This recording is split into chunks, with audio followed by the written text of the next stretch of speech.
Chapter 15. Level Up. Level Up. Unlike the dungeons of the gates, there was a thing called respawn within the instant dungeon. While he was sweeping away every single monster found on the second floor, all the monsters on the first respawned. While he went back upstairs to deal with them, monsters on the second floor respawned. So on and so forth. Level Up. Level Up. Jinwoo hopped between the first and second floor and killed monsters until his level no longer rose up. Who knows when I'll ever run into another opportunity like this one.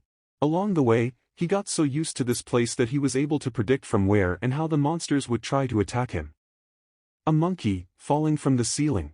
He lightly evaded the claws of the monkey-type monster falling from the ceiling and stabbed it in the chest with his sword.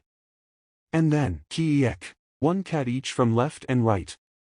And then, he orderly sliced the necks of the black panther-like creatures jumping at him from his sides. Kayak. Kakak. You've killed a Bladeclaw Briga. You've killed a Black Shadow Raisin. You've killed a Black Shadow Raisin. And with these three, he had arrived at the end of the second floor. He had cleared out the second floor once more. However, his level hadn't been moving from 15 for a long time now.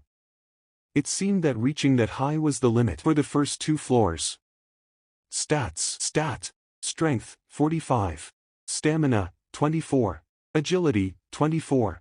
Intelligence, 24. Perception, 24. Available points to distribute, 0. With him being level 15, his stats had risen up by quite a lot. His agility was now almost at 25. He finally got to feel the difference between the agility and the strength stat when the former hit the value of 20.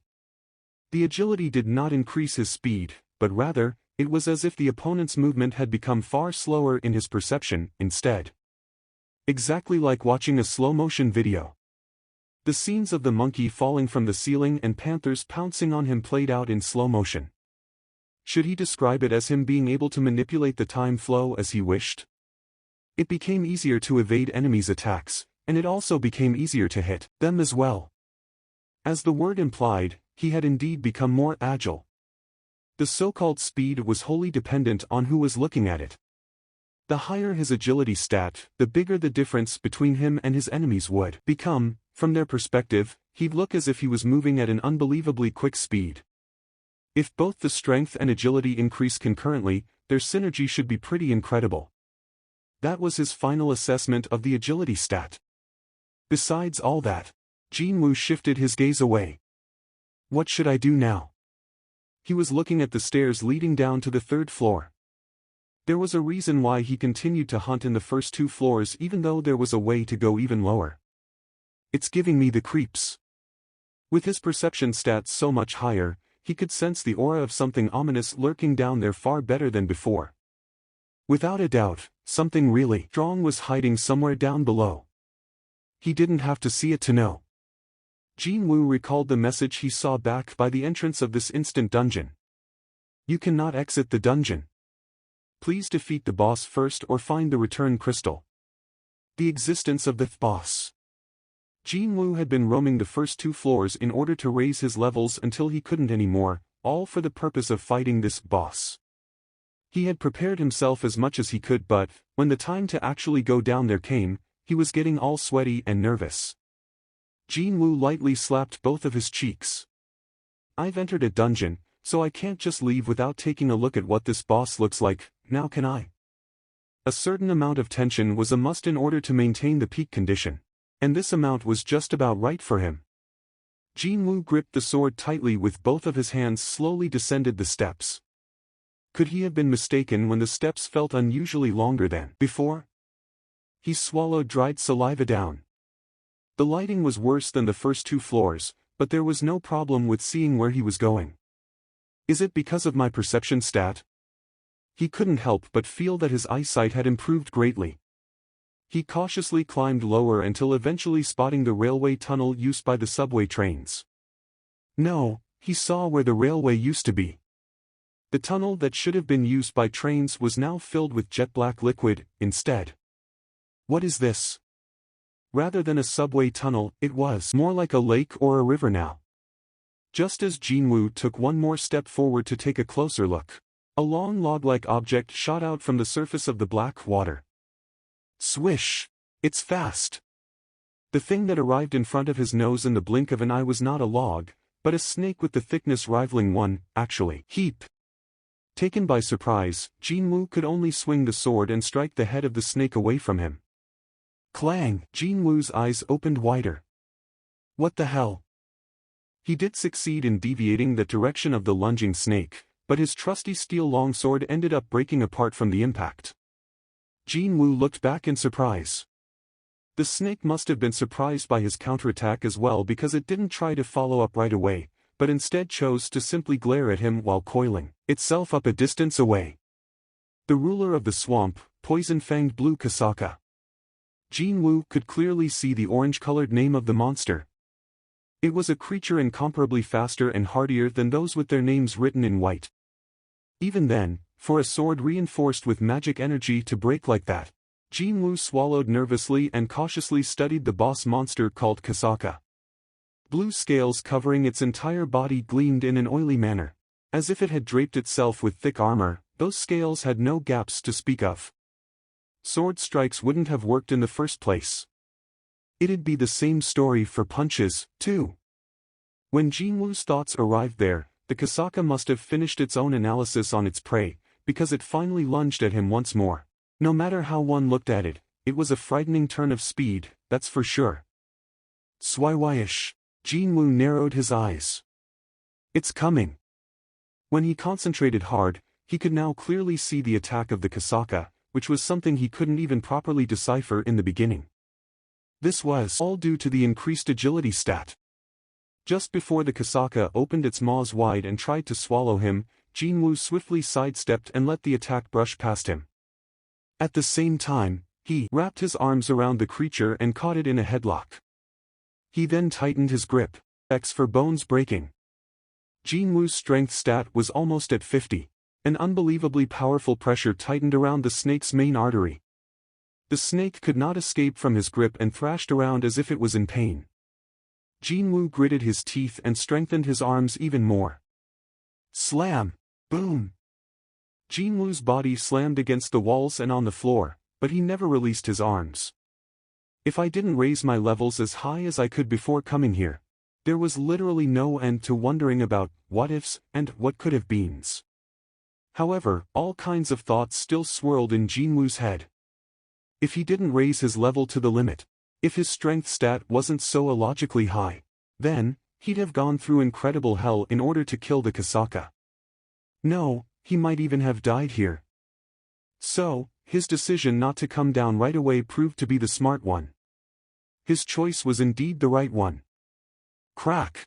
Accompanied by a rather awful noise, the skull of Kasaka gave in and cracked apart. You have killed the ruler of the swamp, Poison-Fanged Blue Kasaka.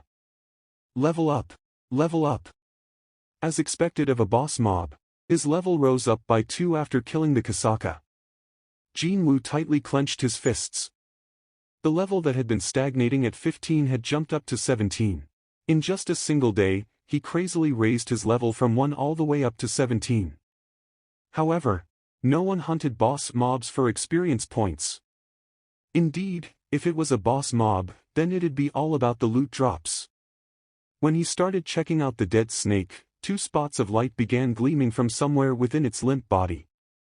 2 items, because it was a boss, his expression one of elation. Jinwoo reached out towards the spots of light, tearing.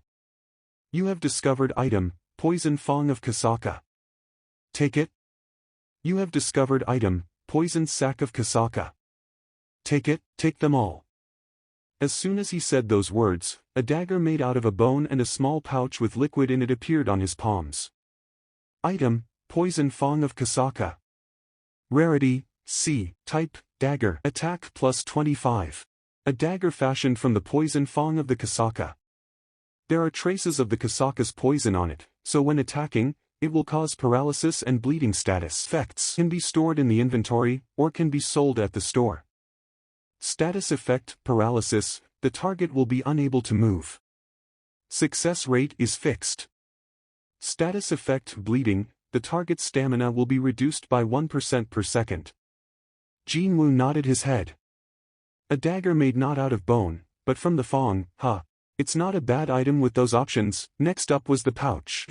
Poison sac of Kasaka. Rarity, A. Type, medicine. A pouch containing the refined poison of the Kasaka. Can be found very rarely when hunting Kasakas.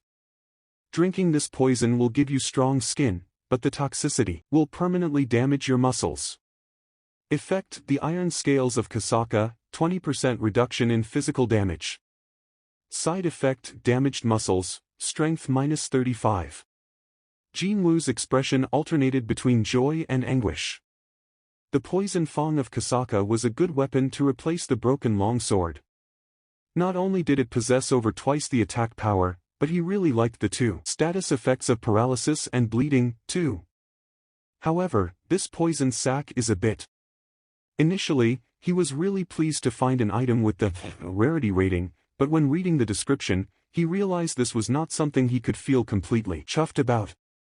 Of course, that effect of reducing all physical damage taken by 20% was a great option befitting an A-rank item. However, it also carried a fatal penalty of decreasing his strength stat by 35. It'd be a really painful loss for him, especially when he invested all of his points on increasing his strength stat. Was this the famed double-edged sword, then? No, the expression of chicken ribs suited this item far better, instead. TL, a Korean idiom. It means something like people not giving up on chicken ribs even though there isn't all that much meat around their thought. Maybe, he might be able to use this thing only when his strength stat had risen so high that the loss of 35 points wouldn't affect him in the slightest, which should be in the distant future. It was impossible to drink it right now. For the time being, I should just hold on to it. With a rueful expression, he stored both inside his inventory. Maybe, if an A-rank dagger and a C-rank medicine came out, then he might have felt not as bad as he did now. Well, he'd have just gotten rid of the C-rank medicine if it was useless, after all. It was then, a new message popped up. With the death of the boss, the interior of the dungeon will revert back to its original state. Suddenly, his sights blurred for a bit, and then, they were restored back to normal, along with a slight bit of dizziness assaulting his senses. When he took a look around, he found himself inside a normal subway station. The lights overhead shone brightly, and the black liquid filling up the tunnel was all gone, too. But, where is everyone? Not just people, but even trains were strangely absent. He even checked the time while thinking that the trains had stopped running for the day because it was so late already, but the clock was indicating 10 p.m. He entered the Hapjeong station around the lunch hour, so he had spent over 9 hours inside that dungeon. I was in there for a long time, wasn't I? If it weren't for his tiredness stat being refreshed every time he leveled up, he'd have keeled over from the accumulated fatigue several times by now. Anyway, isn't it still too early for the trains to stop running? Jinwoo tilted his head as not one train showed up, no matter how long he stood there waiting. He decided to leave the station for the time being. While he was trudging towards the exit, he couldn't spot a single person. But, as he climbed up the steps to get to the surface, someone shouted at Jinwoo from above. Who goes there? Who knew that the voice of another person would sound this welcoming? Jinwoo quickly raised his head. He saw a soldier wielding a rifle. Who are you? Why are you coming out from there? Haven't you heard the broadcasts? The expression of the soldier was so serious that even Jinwoo's own expression hardened in an instant. Did something happen? What the? How can you even say that? The soldier approached closer, but then, he spotted the broken sword in Jinwoo's hand. After it broke, it could no longer be stored in the inventory, and Jinwoo didn't feel like leaving it behind, so he just carried it outside like this. Seeing that, the light within the soldier's eyes changed rapidly. He then carefully studied Jinwoo's current appearance. Now that this soldier had taken a closer look, Jinwoo's clothes displayed various hints of the youth participating in many fierce battles recently. The crumpled expression of the soldier lightened up in an instant. Are you a hunter by any chance?